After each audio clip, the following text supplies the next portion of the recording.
ne od bura Jod bura mandhewa Martin Peters Owino osebedo ka otimore yo machalo kamano kata kamano ang'o momiyo waneno ka sani makori wacho ni jod bura onego bed side mar jopiny kata obedo ni kinde mang'eny ilego gi mar mondo mi isir sirikal kata iket sirikal tesri. Ing'eyo ng'ato nowacho ni ok inyal solve a problem ok you understand. Problem no wuok kane yiero timore mar Ruto kawo mong'iyo opposition MPs moyudo go super majority. Noko stop kanyo. Ochako make sure na yudo 2 speakers for both houses. Bende okochung kanyo.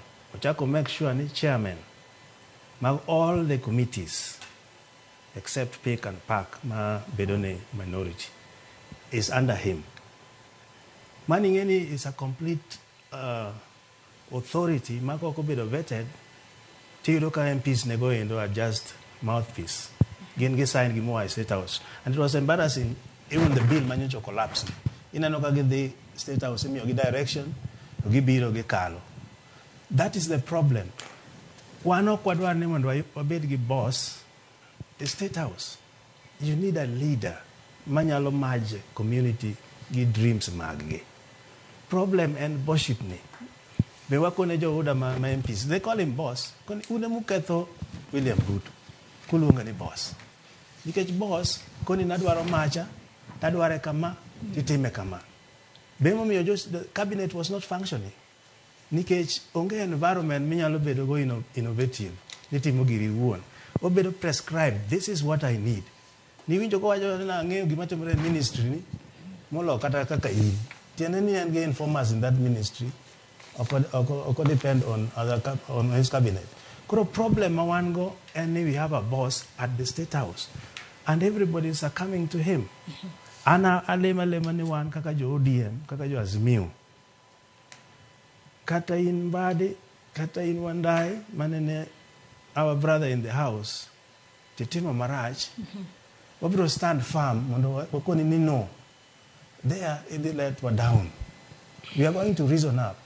But Jehuda, it will take a surgical correction.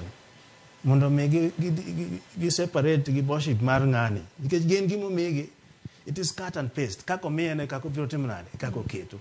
Mano is a struggle. Ma wan go a house. My hope, this time kigimo timore gi jenzini may change some mind. Because nyuchi giwinjo mateka inyaka de ground kucho.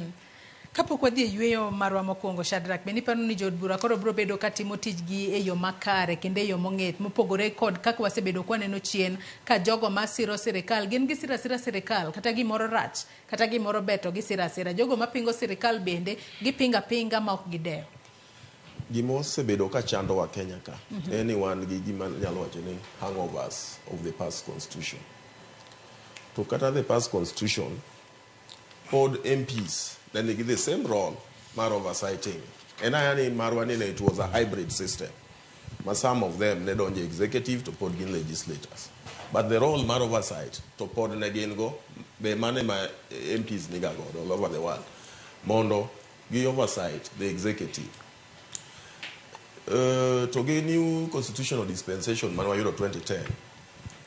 Wajube mapodwa yiero podo biro gi mentality moro and I finally en mana bad politics man ka one side mar sirikal to nyako support mana agenda mar sirikal. Ta agenda mar sirikal ni be ogi support samoro ng'eny moko kwiny kata gimoro ma ji discuss e bunge. Gin girito mana niya jatend gi owachano. Ang'o manie gini to ang'o ma nyalo hinyo japiny ka kata ma nyalo konyo japiny ka. Koro gin jomoko ng'eny girito ni jatend gi owachano. To gibe wang'eyo ni seche moko gibedo facilitated kaka ka neno finance bill jomoko no wacho ni million moro 2 ne miyo gi mondo gitime na gi pass to samoro gi pass gi moro makata gin joma gi pass kaka MPs gi gin owuon dhi hinyo gi to going forward an gadieri ni jenzini to bwogo jomoko but nitie be unwritten rule moko ma honorable Martin bi wacho nitie party position. Ka Jakom owacho ni odimo ka party position on anything. Ng'enygi will go with the position ma the party leader. Kata kopo ni inyo jopiny. Akia ka gino bro change. But unengo change momiyo, mane momiyo nego bed gi debates joma pursue those things onego bedni betemo convince gi mondo ging'e niya ang'o maber ka ang'o marach ka. Nitie moko bills moko madongo, nitie moko minyalo gol, nitie moko minyalo we mondo omi piny the right direction manyalo konyo jopiny. Taparo ni piny chako change mos nikech ing'e ni jojenzi gi be gin joma riek. Koro jo MPs gi bong'eyo where their side is battered. Koro aparo ni piny chako ringo maber kendo believe ni gibro chako loko parogi.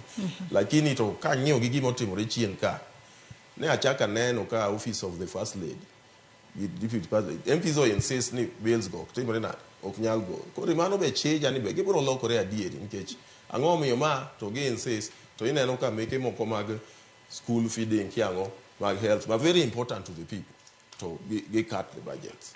So, yeah. Nyakora Mugejonga dwa nwakaw yoyo marwa mokwongo twak marwa mokwongo chenro mar piny okinyi makawuono wamodho pi matin waduogo wadhi mbele ko twak marwa ote magi bena neno abobedo ka somo gi achiel kachiel kinde mwadhi mbele ko twak marwa kik idhi mabor.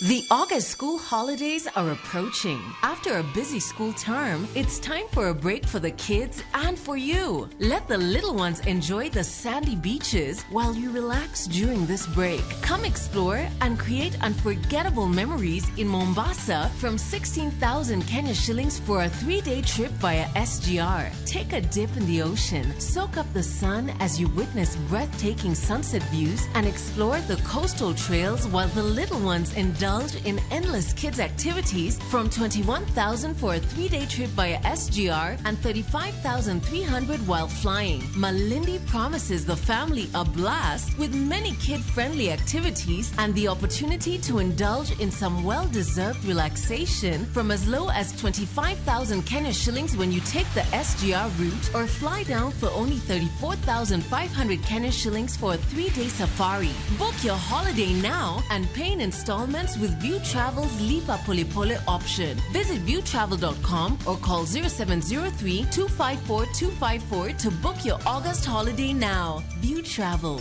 Dream, explore, discover.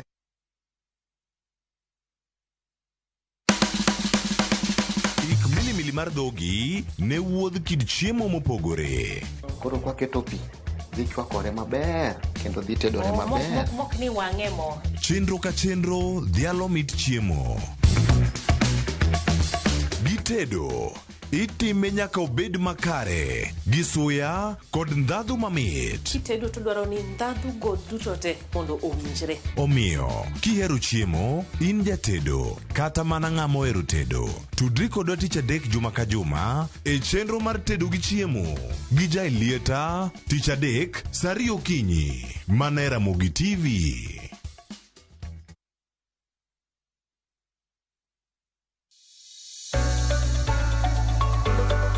E piny kae, tije mag andika medo bedo manok kendo e okang' mamalo.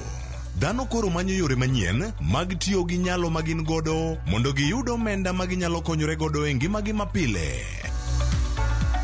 Riwri kodwa e chenro mar poko pogore ka waluwo sigana mamulo chunji mopogore. Inspiration, mostly I watch movie. The other one, anongo inspiration kuma daki in slum. Kaka giloko nyak makende magin godo to bedo ohala makelo negi pesa kendo ting'o ngimagi malo. Inyalo tiye kambi iwuoni tiyo matek to msara en mana macha. Poko pogore tich ang'wen ka tich ang'wen saa 2:30 okinyi mana e Ramogi TV. Kick by.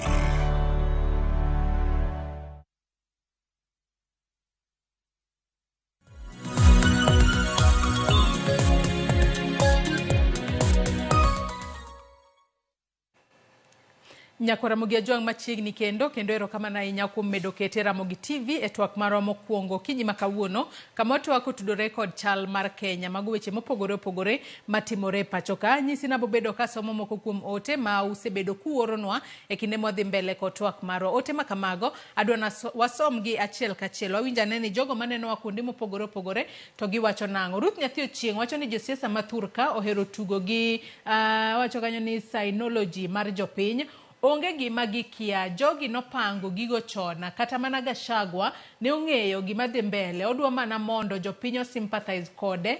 En gima hinye moloyo to lewe.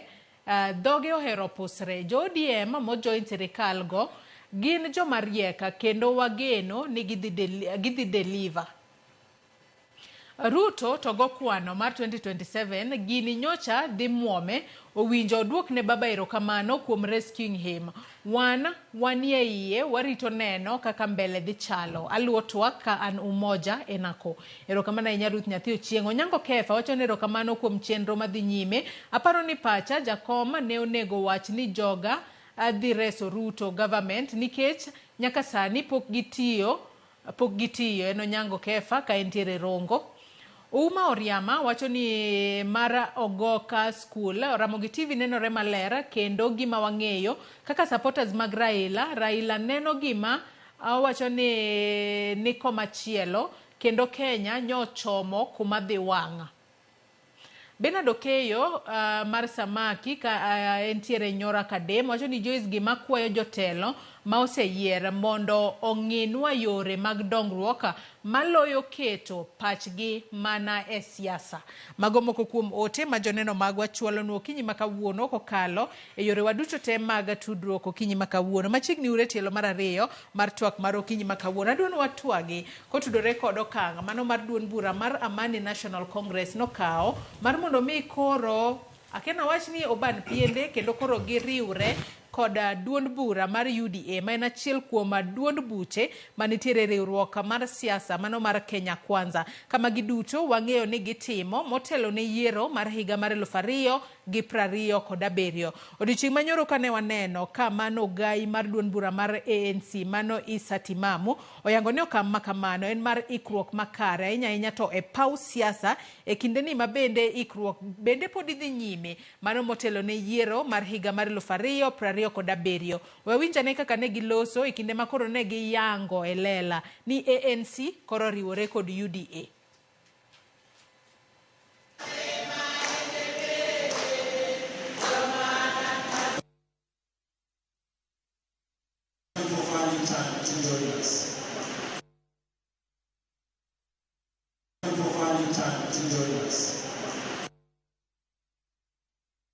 Hata hatujafika 2027. Septemba ndio tunamaliza miaka miwili ya serikali hii. Haya mazingira yamebadilika tayari. Kwa hivyo ni lazima tujipange tukiangalia tunaenda wapi kule mbele, because in 2027 the negotiating arrangement is different. Wote kwa umoja wameunga mkono pendekezo la sisi ANC kujiunga na chama cha UDA, na vile vile mimi kama kiongozi wa chama nimepewa wadhifa ya kuongoza lile jopo la chama chetu ambao tutakutana na wenzetu wa chama cha UDA. Haya wawinjo kanyo kaka Musalia Mudavadi. Wangeni Musalia Mudavadi kinde mokalo chien emane en jatenda duond bura mar ANC kapok ne oweyo ne Issa Timami masani koro jatenda kata ogai mar duond bura mar ANC manyaka sani koro owach ni ANC koro onge gi bano piende giriwore kod UDA ayanga. Chak kodi wakili Migele maginyiso kata keto siasa mapacho keyo machalo nade kaluwore ni nyaka sani adiera kinde mokalo chien wasebedo kwa winjo mbaka mane goyo ka koro duond buche duto mane nitiere Kenya Kwanza ni dwaro mar mondo mi ofunji gilos duond bura achiel. Ero nyaka sani koro wanyalo wacho ni ANC ema koro okao kang' mokwongo mar wuoyo ANC mondo koro gidonje UDA. Erokamano Joyce, anyalo mana wacho ni nitiere richness, diversity. Political parties ka nitie mang'eny, mano ji fight for multi-party, nitiere room for bedo gi divergent opinions. For example, ka nitie parties mang'eny, ka nitiere party position, kaka ni wacho ni nyalo bedo party position mokaw gi party moro. Ka nitiere parties mang'eny, ka gikaw positions mopogore bende endeleza discourse maber manyalo miyo finally wabedo gi option, the best option ma wasettle godo.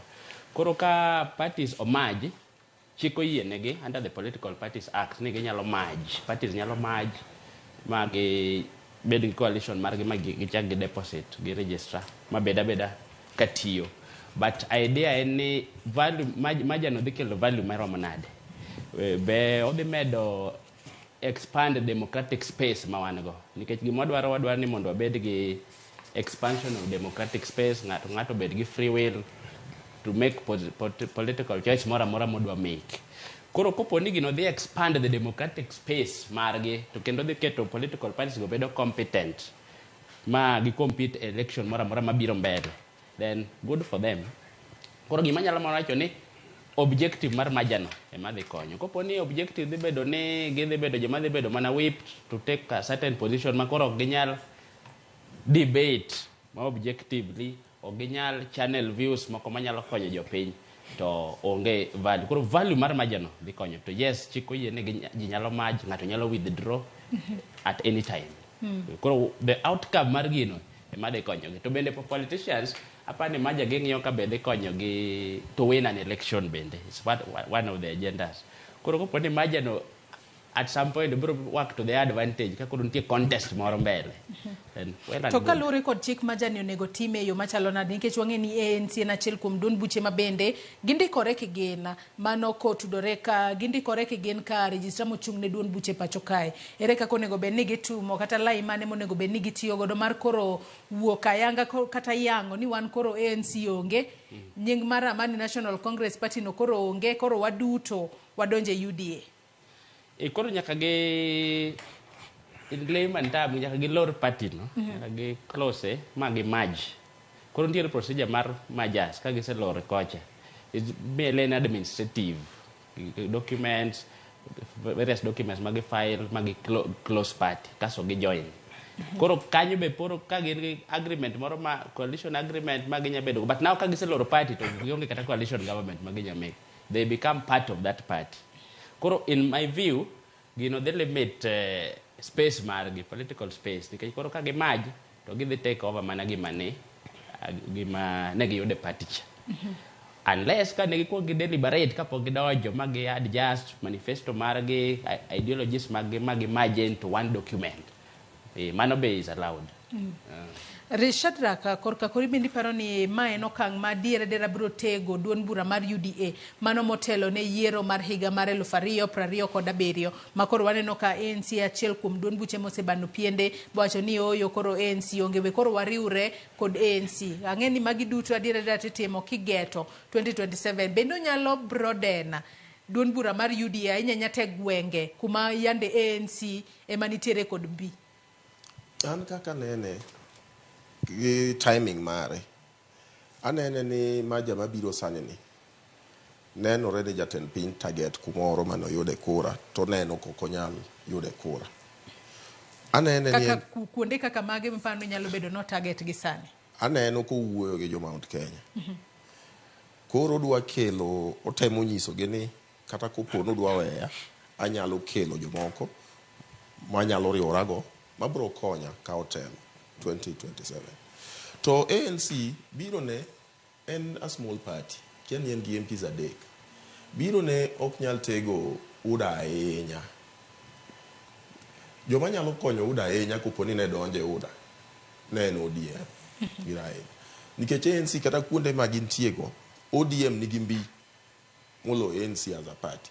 Koro donjo ne UDA kende is minimal. Unless koro ANC biro bedo gi moko biro ma join. To majo osetimore before. Ne waneno mar NDP gi KANU 2001 2002. Ne wachak waneno Jubilee tiene gi UDA noriwore gi small parties 2015 moloso Jubilee party. So magi to gik matimore, but gain based of the interest of the people kaparo. Sani en mar ng'eyo card mar 2027. To mano ya siasa mora nyalo gombo. Inyalo gombo mondo ji odonje chama ni mang'eny mondo achieve your goal mar winning election. But onego bed ni ung'iyo ni to ideologies mar ube chale to gigi be biro konyo japiny. Mane ma oging'i. Rach ni wan wang'iyo mana winning election kende. But to kwang'e ni to gige wagi wanyalo loso ginade manyalo konyo japiny kata ka party ni nyalo. Party mag Kenya poko bedo kaluwo the ideologies ahinya. And I hope revolve around personalities, but I hope in future wabro bedo gi parties man gi ideology ma people follow party nikech ideology magi ok nikech jok motelo negi. Korka kori Mheshimiwa Martin Peters, ANC bano piende donjo e UDA, bende onyalo miyo UDA bedo motegna ahinya seche moko moloyo ODM, to nyalo bedo ni UDA nitiere kuma odwa soe tiende kuonde ma yande ANC ema nitiere kod mbi koro ka gisedonje UDA koro jogwengo bo wacho ni adong jowa nitiere UDA we koro wasir UDA. Asebedo ka wuoyo gi MPs mag ANC. They're very worried. Mana kaka Winjo Shadrack owacho, nitiere history, ok inyal wuok ni dhi kamoro tikia kumi hai. NDP wadonje kan, we know what happened. Mana Jubilee and Gigi onge ber madhi wuok kan 2027 up to now onge ng'among'eyo gima dhi timore. Kata mana UDA magiwacho ni may be very unpopular. An kama aneno ko ber nago nikech Western to one very strong as ODM. Mako pone gi fualo margi not wadhi kao jok modongo, especially bigger here. But this is a big mistake. Chopo gi meke, I think gitemo pi. Cholo gi pi. Again serious, they could make a decision making organs magi come with the paperwork, magi endorse more is clear ni there is a major. But right now I think that said, nitiere chemistry ma mudavadi negogi Ruto. You have seen. Kadanyo chigolo cabinet no kugole. No gole no ministry madongo dongo. Sometimes maybe this is an individual kind of a vision in the inner circle of Ruto, but generally it will not be good for politics. Wafuasi mage kata wajumbe mage. Wan kuro kage seka upiende gi got wadonjo kama gikawe no. Mano is what I see happening. If they are bold enough to fold up, mane mwade temo to onge gimoro madhi wuok positively. A merger, never. We have never seen it. Kise bedo swallowed. Ngeni ka ine odikendi you can bargain. Because you are in your own house. Kidi ya ngama chielo. Why couldn't they say ni uda mondo maji gi ANC? Why is it? Ni uda mo ban piendo donje ANC. Why not? Yeah, so that why not is very important. Joka biro muonye ubro bedo gi no say. One man is advantage to us because Western our plan in waka Western te waka coastal te the northeastern on say one year. Koro man to watch, but let them, if they're bold enough, let them see this happen. For Kwaneno serious engagement come when you watch Nugina, but it's not a good idea politically. Akorka kori Miguel kapok watiko wach ni mar ANC donjo e UDA. Bende iparo ni ka jokanyo mag ANC nikech nyaka sani wanyalo wacho cha ni jotelo mago mag ANC ema koro osewacho ni gin gibano piende koro gidonje UDA. Ka jokanyo mag ANC oramo ni wan to kwado donje UDA, bende inyalo mono donjo ANC bano piende mar mondo mi kik donje UDA kose jakanyo kodagi to en owuoka kien omanyo duon bura machielo to donje.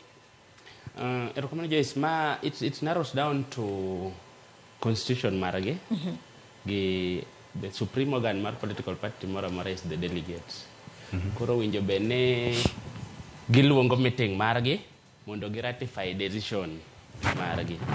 Koro sama gi ratify decision, kama majority of the delegates utamore to hiyo ni sauti ya wananchi. So hawatakuwa na njia ingine, and if they proceed wakiendelea and then they giketo gidhe mage timo paperwork mage maji to ngato nyalo challenge decision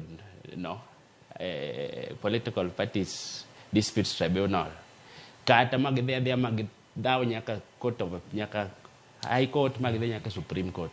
Koro upon in terms of procedure nyaka gi procedure mage dhitiyo godo gi follow gima constitution gi wacho gi get decision to the delegates or ratify. Koponi gi ratify gi respect.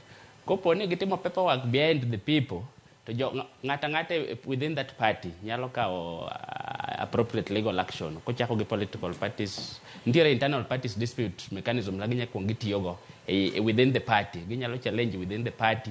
Kotamore gi the political parties dispute tribunal to decision gino podi nyalo bedo challenge ma ok dhi mbele. Koro koponi en gima is for individual gain ma appears to be the case. Chalo kagima Mudavadi, party leader, Honorable Musalia Mudavadi, ng'iyo gini in terms of mondo med bedo insider. Nikech koro sani be king'iyo dynamics mag executive kae, nitie jok ma idhiro oko matin, nitie jok ma medo songo iye matin. Koro maybe oneno kotimo kamano to nyalo moro rais matin, mondo embe koro bed insider in quotes. To party constitution margi manyaka gifollow gi procedure mar paperwork. Kok gifollow eka mora matin to decision no pod nyalo mana lwar. Adono waket tenge weche mag mago duond bura mar ANC riwore kod duond bura mar UDA. Wang'iane weche mane jalup jatend piny Kenya Rigathi Gachagua wacho kinde mane oloso kod wang' jowi mar Inoro kaachiel kod wang' jowi mamoko mane giko dira mokalo ka bende ne oloso kod dho Kikuyu kowacho ni en kaka jalup jatend piny Kenya okobi gwe tao kalore ni ne oyiere kaachiel kod jatend piny Kenya William Ruto. Kata kamano osewinjo maling'ling ni nitiere moko kuom jogo madhiro agenda mar mondo mi tule oko kaka jalup jatend piny Kenya. Ka bende owacho ni otegu manoketo ne Raila Odinga mar mondo mi kik donja e kar jot mar jatend piny Kenya moko kuom gi ogolo kalure ni nyalo bedo ni Raila ema nyalo reso sirikal margi. Wawinjane report mano losnwa kod jafwambo marwa Walter Nyambaga eka wadhi mbele kod twak marwa. Ni uhoro ka oloso kod tong wang' jowi mar Inoro TV e dho Kuyu, jalup jatend piny Rigathi Gachagua wuok oko kawacho ni ewi midhiero mokwako Kenya en owuon osebedo ka ong'ado rieko ne sirikal. Kata kamano en yiero mar sirikal onogo mar William Ruto ma yiero ka ginyalo luwo kata oyo. President William Ruto. An mana jalup Ruto sirikal mare, tija en konye gi chung'ne kama ohora, asume rieko kaka jalupne. Ani de haria ni the deputy president. Gachagua bende ogo bade piny mar tiyo kod Raila Odinga ka owacho ni otegu mane okete rangach mar kar jot mar jatend piny ne orem mako Raila Odinga kendo ponono ka Raila osechopo e sirikandgi mar Kenya Kwanza. Tukiona Raila tareda gukuhiriria ri. An ng'ama riek, sama ne aneno ni jatend piny osechako romo gi Raila, to aduoko speed chien mar keto otegu, nikech jatend piny ne oneno ni ber tiyo gi Raila. Gachagua medo ni bang' Raila ne siro wach mar one man one shillings nofwenyo ni dhok Odinga owacho donjo kode makare e wi pok mar mwandu madhi ne counties. One man, one vote, one shilling in the Kane awinjo ka jaduong'ni wacho wach one man one shilling to egima jowa dwa winjo, ne amondo magolo otegu ka mondo okonya e wachno. Mimi sina sauti katika hii Kenya. Mimi ni mtu ya kusikiza ground. Jalup jatend piny Rigathi Gachagua nyiso chir mare kendo chiwa gete ne jok machano thiche ok apisi mondo kuongo kapa jopiny kochayo parono moko ni wuok mana yo thurgi. Na oginya siana shinu. Moko kuom jod bura mane akonyo moyudo kombe koro olokore koda mochaya. Na gweda komera boke. Jatelno medo ni koro maino mare en manyo kaka onyalo kelo kweth mar Kalonzo Musyoka, Eugene Wamalwa, Peter Munya to kod Jeremiah Kione mondo gilos riwruok motegno motel ne yiero melo 2027. Jatend piny noseyawo yo mar biro loso koro ji owuo. An kadwa romo gi Raila waboromo, kadwa romo gi Kalonzo wanyalo romo wamadh chai. Gachagua bende okone gi sani okomon kod Uhuru Kenyatta ni mar jatelo ne ochiwo loch makare kendo onge kode gi ywaruok kodgi nyaka sani. Walter Nyambaga, Ramogi TV. Awinjo kanyo kaka jalup jatend piny Kenya Rigathi Gachagua noloso, kata kamano wacho ni en okobi gwetao kalo kaka jalup jatend piny Kenya. Kato bedo noseyudo ripode mopogore opogore mar mondo mi othiche oko kata mago maga agenda mitemo chwali mar mondo mi othiche oko kaka jalup jatend piny Kenya. Chak kodi Shadrack osebedo ka oneno kaka jalup jatend piny Kenya Rigathi Gachagua osebedo ka loso. Wanyalo wacho ni kato bedo ni en jalup jatend piny Kenya bende osebedo kotiyo tije kose en bende nitiere mana kaka ong'iyo siasa ma higa mar 2027. Kang'iyo kaka osebedo kotiyo nyaka ne obed jalup ker, odich ahinya gi consolidating Mount Kenya. Ang'iyo ni en ong'iyo siasa mar okata 2027 and beyond. Odwa no bed gi miluongo ni kingpin mar Mount Kenya. Nikech kaluwore gi sani wachore ni Uhuru Kenyatta pod e kingpin mar Kenya. Kaito nitie weche be mosewuok kanyo toke matin ni joma chalo Ndindi Nyoro gini gin preferred over him. Koro there is a struggle for consolidating Mount Kenya. Koro dich ahinya gi Mount Kenya kende molo Kenya mangima. Wiye wil ni en deputy president mar Kenya mangima. Kiluwo kaka uwuoyo kata sani. So sani koro kaka nena yanga kaka uwuoyo no, uwacho no nyalo riwore gi Kalonzo gi Eugene gini 2027 to pod en deputy president mar Uhuru. Mago nyalo kelo weche mang'eny e party. To koro kanyo kaka ginyalo konyre kata kaka ODM nyalo konyo gi modonje sirikal okang'eyo. Korka kori Mheshimiwa Martin Peters wang'eyo jalup jatend piny Kenya wacho ni otegu manoketo ne Raila Odinga mar mondo mi kik donja e kar jot mar jatend piny Kenya William Ruto nyalo bedo ni koro goyo bade pinya kalure ni en bende noseneno ka Raila kachiel kod Lange koro donjo ni anto ka biyie kod sirikal mar opposition doje sirikal otegu makamago noketo nyaka sani kako neno kako sebedo koloso bende oloso kaka jalup jatend piny ma onego beda kaka ranyisi mar riwo wi jo Kenya duto kanyakla. Ing'eyo joluo wacho ni luar no cha Raila. Kodonjo ofis ni gik manochako wacho Raila chabe ng'ama diket no tegu ni dhi make ni kik odonj State House. So gima woro decision shapes up everything. In fact, Gachagua no surprise was which one called the parliament. Not even a word. No chung no wuoyo ne onge. We were very surprised. Such a person. Here go me make a vice president.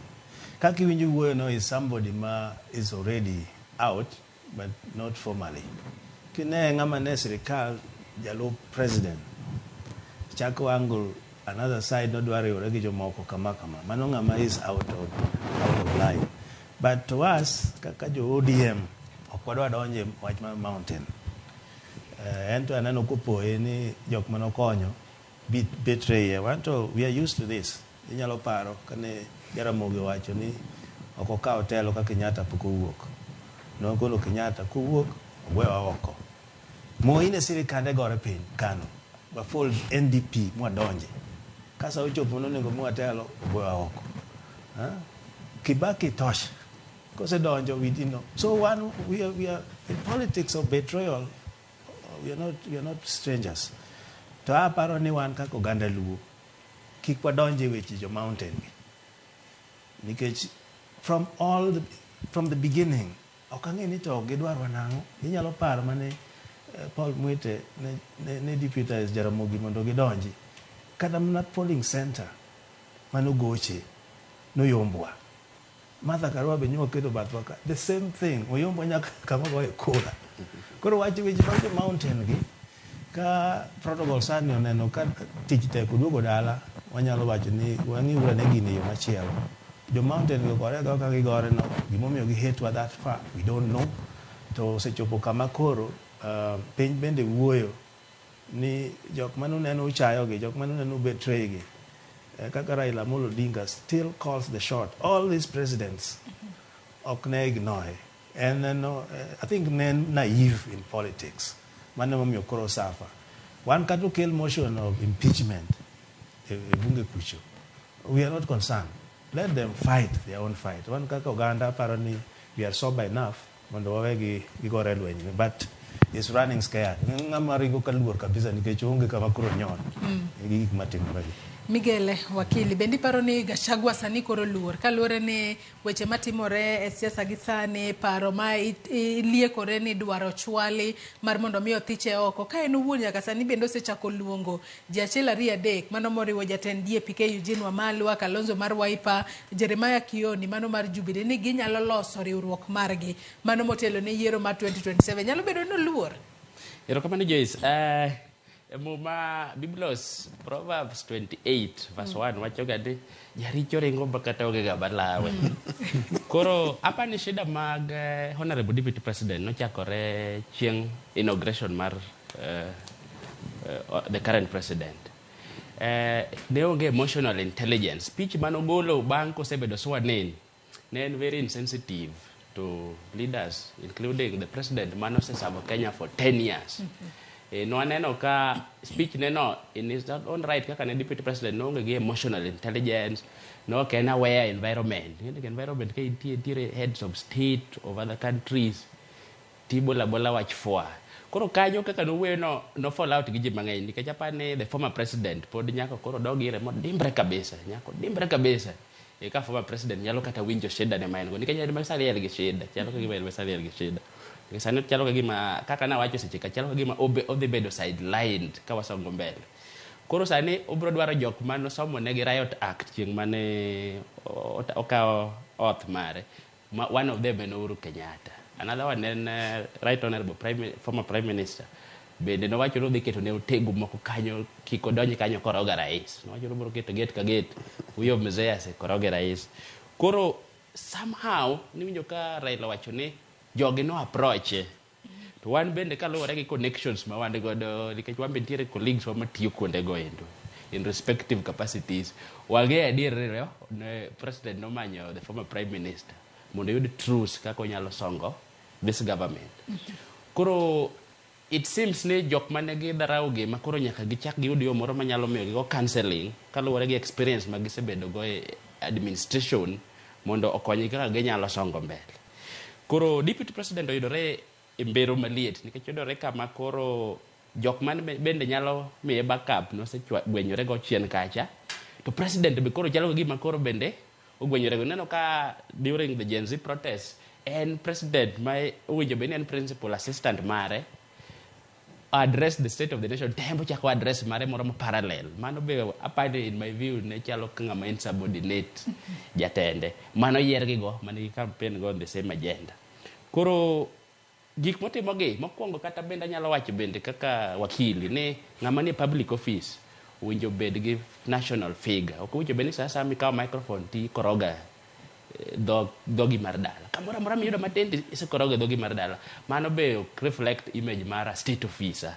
Koro sani ka ng'ama deputy president winjo play a league mar deputy president, koro seche matin ko wuoyo gi dhok mar dala ni ok ber. To mano nyalo invite mana kaka wacho ni nitiere MPs from Mount Kenya madwa impeach, ginyalo bedo gi ground nikech ka in ng'ama national language isiko mana kitiyo gi mari iwuoyo mana about one community to winjo bende unite the whole country, ng'ato nyalo move the National Assembly. A member of the National Assembly. Grounds magi motegno manyalo romo mar mondo miyo chwal bura no yod bura kacha kendo jod bura chak twak mar thiche oko.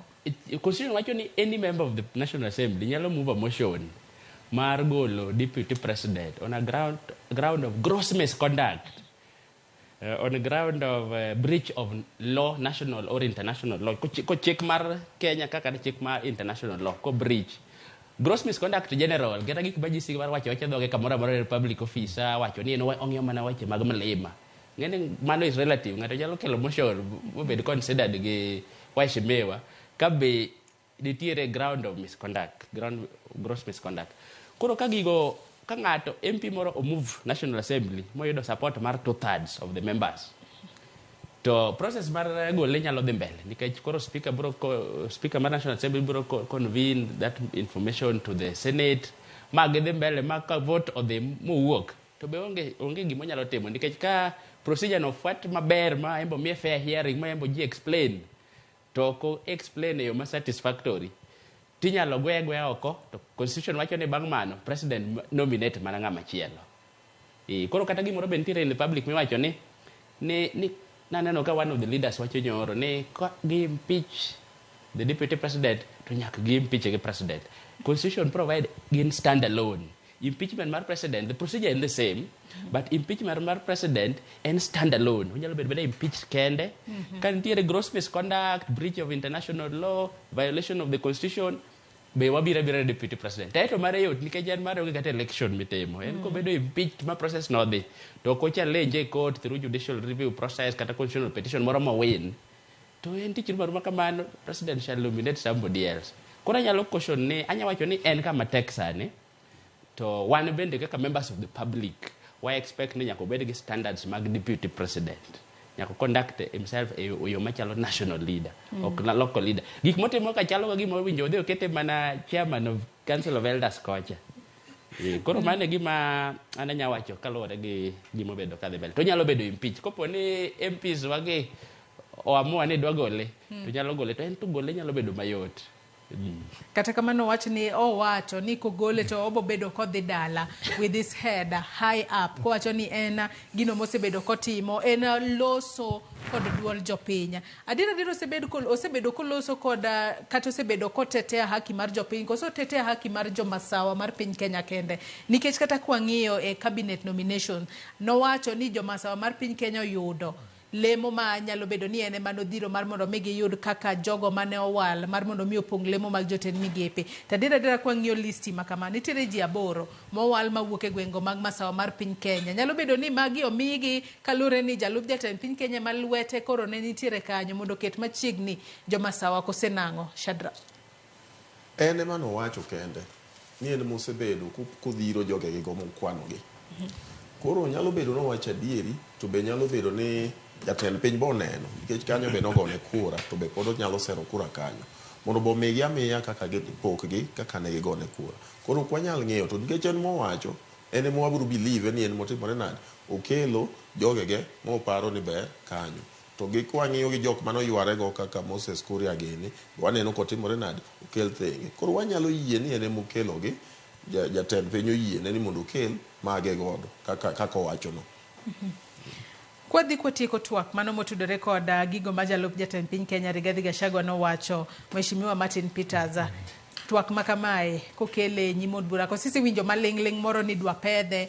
tubo bedo kutwak e yo makare maonge ng'iyo minority gi majority od bura kacha tung'iyo gino ma seche moko grounds ma okele gode yo makare mondo kik bed ni seche moko jod bura nokalo gini kalure ni wayiengore kor opposition wayiengore kor ka sirikal ideally parliament onego bed independent wabiro ng'iyo akoni wanto kuda ketho seche wayo e gige lakini kopo ni kiwacho ni okudwa ketho seche wige gigo ubo we jod bura mawuok masawa kende mo debate kose no kopo ni gikele that's a different issue mano koro is table and before the National Assembly wabiro ng'iyo issues momiyo bedo impeached kata ka en gross misconduct maloya wakili wacho kata bed ni an abuse of office or whatever it is mano nyaka pedhi ka gitimo groundwork gi nikech ang'egi ibiro dhi state house timo gi whatever come back it's a block one kaka Azimio will look at it objectively en ang'o momiyo ugolo Gachagua ka reasons go are not befitting which I don't see nikech en owuon ong'e gima ne William Ruto timo ne Uhuru he knows what goes around comes around he knows koro ka en bende ineno kitimo ne gige en wuok gi mare momiyo awacho ni wan to we are ready we'll debate and we'll vote our conscience gima waparo ni onego bed ni timo ko charges ma gikelo nyimwa go are not reasoning but no to gima timore parliament mondo mi yud 2/3 is a problem especially if minds no when ikoro ngato vote kian if kain whipped that's a different thing lakini kakoro wewe ni vote your conscience au kaneka kama dekale because there is no ground tanga hiyo moko on personality conflict ma affect uchumi marwa timango we don't see any business to do with that but anyway kokele we will see and we will study the charges Adona somo kukum ote majoneno magwa bende ne chwalonwa kapok watwaka kotudore kod wach mogik mano mar appropriation bill ma jatend piny Kenya William Ruto nochwoe koke odiochieng' manyoro. Adwa somo kukum ote ma joneno magwa chwalonwa okinyi makawuono mar mondo wawinj ane ni jogo maneno achiel kachiel gin to giwacho nang'o. David Oda wacho ni merging of parties sani ok en agent government onego bedi ni fix gik maricho ne jopiny. Engineer Lazaro Kanyambo wacho ni sani Ruto osefwenyo ni Jo Mountain ne moseromo ma o decide ni next election nyaka gibedie ballot koro Ruto sani temo incorporate Nyanza kod Western odhi mbele ko wacho ni then coast biro automatically nikech gin loyal to Raila. En mana strategy mara siasa ni Injinia Lazaro Kanyamboka mara Kariobangi Jamaguye Kanyada. Mago moko kuom ote majoneno magwa chwalonwa e kinde modhi mbele kotwak marwa. Adoni watwagi kotudore kod wach mogik mano mara appropriation bill. Anno kwa don kod dakika 9 kende. To watieko twak marwa okinyi makawuono. Nyaka sani koro wang'eyo ni jatend piny Kenya William Ruto ne ochuoyo koke mane appropriation bill mahiga mar 2024. Kata kamano nyaka sani koro liekore ni nitiere jogo makedo ne ratiro mag oganda kata activist ma koro gichwalo petition e doho ka giwacho ni appropriation bill makamano en ataro mar chik kata en unconstitutional kalure ni oonge kod mise motegno kalure ni onge kata budget moro mabro bedo ka fande. Wang'eni chik mar omenda mar higa mar 2024 ne ogore Luanda kata ne okokale kalure kod ng'anyo mane jo Kenya wuok oko ka ging'anyo ka gikwedo paro mar chika mar omenda. Kata kamano odiochieng' manyoro jatend piny Kenya William Ruto nochwe koke kendo koro nyaka sani koro nitiere moko kuom omenda ma koro ong'adi kata ondusa e budget kata ewi budget mopogore opogore kata ne sectors mopogore opogore mane oket ne omenda makamago. Tiyo kod ranyisi nitiere kanyo kod wantiere kod mano executive judiciary kachiel kod legislature nowach ni nitiere omenda mibo bed ka ing'ado ewi bede sirikal adeka duto e pacho kae. Kanyaka sani wantiere kod reductions mopogore opogore. Wang'eyo kanyo ni mano mar executive wang'eni en bilion 139.81. Wantiere kod parliament nyaka sani koro reduction mare en bilion 3.7. Judiciary kata bad migao mochung' ne doho e pacho kae omenda mong'adi en bilion 2.1. Wantiere kanyo kod apisi mano mar kar jot mar jatend piny Kenya kod apisi mar jalup jatend piny Kenya nitiere kanyo bilion 6 kachiel kod wechego mag thieth bilion 6.9, wechego mag omenda bilion 7 kachiel kod wechego mag peini ma ong'ad kanyo omenda maderoma bilion 17.3. Mago kotudore kod omenda mano mar appropriation bill mane ong'ade pacho kae. Kata kamano nyaka sani wang'e ni tok ka paro mar chika kata chik omenda mar higa mar 2024 ne ose thul oko kata jatend piny no kochwe koke. Budget ne nitiere kod rem mano mar bilion 344. Mano momiyo nyaka sani koro nochuno sirikal mar mondo mi odoga ne chien maneno ni how can we live within our means.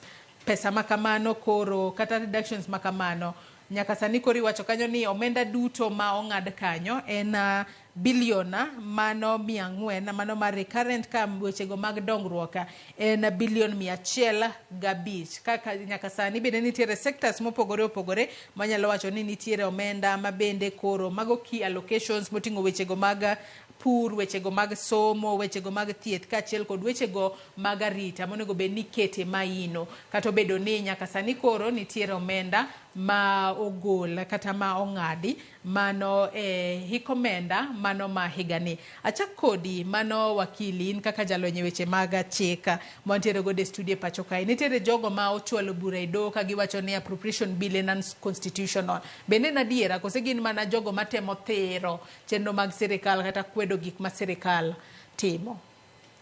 Gima nyalo wacho en ni procedure mar any legislation is laid out standing orders mag National Assembly, the Constitution. Koro members of the public are gin ga encourage ne nyaka gibed vigilant. Emomiyo kata ng'ato kaka okia mtata winjo bedo kata our dead me head of state commendation ni kaka higa idwaro ga ni jopiny bedo vigilant. Gimoro ma pitimo kata mitimo kata gi chief e gweng'. Gitemo ng'iyo ka be procedure bedo followed, public participation, views mag jopiny ng'iyo gimoro procedure teka ko winjo bedi. Koro apane jopiny modhi e court ginyalo gidhi in their own right. Poka yudo time ma peruse the appropriation bill, but procedure ma itimego kata ka nitiere gimoro ma ng'ato is aggrieved godo, gin gi right under article 165 mar constitution they mondo gi challenge the constitutional code. Koro poka neno petition bende mobedo file poka peruse apani kaluwore gi tich workload poka peruse, but ng'ata ng'ata nyalo dhi e doho mondo challenge constitutionality mar process moro amora ka nitiere procedure moko bedo followed kata gimoro mowinjo bene timo kata kaka values midwaro under article 10 moko bedo followed. Koro apani joma dhi e doho gidhi in their own right. En mana ni samoro nyalo bedo nitie joma tiyo kodgi adier. Nyalo bedo nitie ng'ama finance ni dhiuru mondo chung gini. But koro the rule of law en ni kudhi e doho to present evidence ni to kopo ni evidence ni o carry the day to winjo beni doho chiwo mana the best in the rule of law, the best position ma promote constitution wani. Koro kopo ni nitiere kaka for example reductions go, maybe what consideration mane motigo bene gi consult stakeholders. For example kopo ni dhi reduce kata budget mar some arm of government kata judiciary kata sector moro ma is key like health, samoro ng'ato nyaka challenge ni bende timo public participation nikech sani koro public participation is a very serious element mar gigo. Other grievances nya bedo procedure, maybe quorum, HS. Koro mano to ratiro margi to dobro mana ng'iyo ka bende nitiere merit. Wach ni mogik kachako kodi kapok awinjo pach mheshimiwa kachiel kod Shadrack. Koro wach na mogik en mana do mana en kare jo Kenya ne wameduru enforce right to us sasa ma wach moro wuok gik matimore Kenya gi wa follow gi mana kindly kan tiere gimoro matim ma is in violation of the constitution bende wa take mana steps wa dhi doho wa challenge kan tiere process moro mitime parliament wa encourage members of the public mondo tim public participation. Kaso bende do commend leaders wa ma sani in the political sector mar tiyo together makoro miyo sani wan gi some sense of stability nikech mano bapa ni chiko yene political leaders mondo megi promote national unity gi cohesion. Erokamano ahinya wakili Crispin Migele. Shadrack, pachiko tudore kod appropriation bill kachiel kod wach ni mogik ka watieko twak mar okinyi makawuono. Ngeni as I'm an accountant also and as a student of business.